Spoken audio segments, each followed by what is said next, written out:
जिस्म के किस हिस्से पर तिल दौलत आने की निशानी है?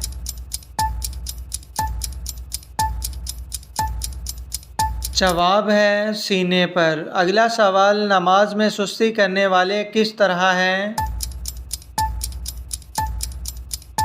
जवाब है मुनाफिक की तरह। अगला सवाल बताइए कि किस इंसान से अल्लाह ताला ने दोस्ती करने से मना किया है? जवाब है काफिर से। अगला सवाल, कौन सी चीज़ बदन को मजबूत बनाती है?